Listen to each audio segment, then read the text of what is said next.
Shout out mga kagulay. So, kagahapon mga kagulay, pumunta ako ng Butuan. Pumunta ako ng PRC kay mag-try take og exam mo ni. Na, 1 decade na, ang tagal na noon. So, ito po. Ito siya ang Robinson. Dumating ako doon sa Robinson, alas 7. So, doon muna ako nagtayo-tayo. Nagtanong ako sa guard. Kung ano oras ba talaga magbuka, sabi niya alas 9. So, habang hinintay ko yung alas 9, pumunta ako ng Chowking.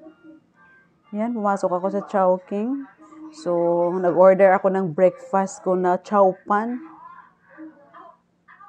Yan siya. Tapos medyo ang pakiramdam ko kakaiba, sumakit. Parang nanibago ako sa sakyan. Gilamigan siguro kaya wala akong dalang jacket.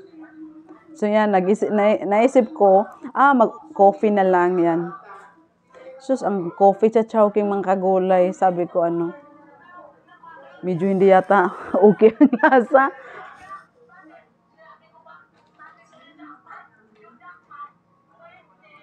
Yan. Yung lasa ang coffee sobrang pait. Nilagyan ko 2 sachet ng asukar. So yan, ano ba tong tawag nito? Siomai. Siomai na manok. Yan. After kumain ako ng breakfast, pumasok na ako sa Robinson. Yan. So medyo walang pang tao kasi umaga pa yan, alas 9. So dito na ako sa PRC. Nasa labas lang ako mga kagulays kasi ang rules doon, hindi ka makapasok doon. May attendance kasi sa labas, tapos pag forward yung attendance sa loob, tatawagin isa-isa yung pangalan mo doon. So pag tinawag mo yung pangalan mo, so papasok ka, yun lang. So ang bilis lang kasi akong ang pinakauna sa repeater. Agoy repeater. After noon, so umupo ako sa labas dyan. Nakipag-marites konti. Yan siya. Then, minidyohan ko ang loob ng Robinson. Ito ang loob ng Robinson. Parang ang mall na yan, tahimik. Walang tao yata.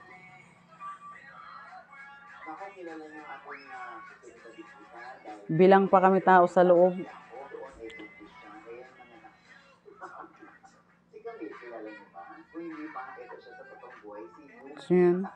So natapos na.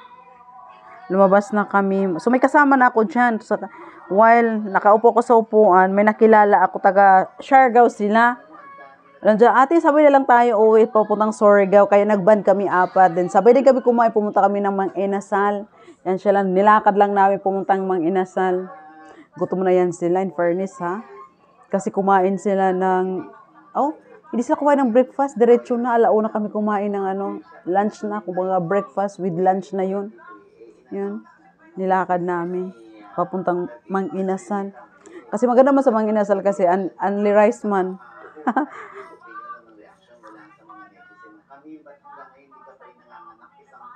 Yun.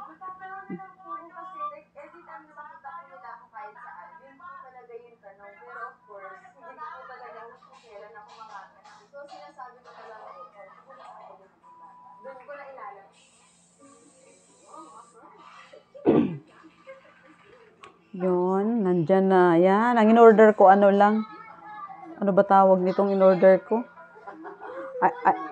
Halo-halo lang at saka palabok. Sa kanila, only rice. Kay gutom sila masyado, kay imagine. Thank you pala sa aking mga followers and subscribers sa walang sawang papanood sa aking mga video na walang kakwintang-kwinta. Ayan. Pasensya na sa video ko, medyo pasmado ang kamay ba.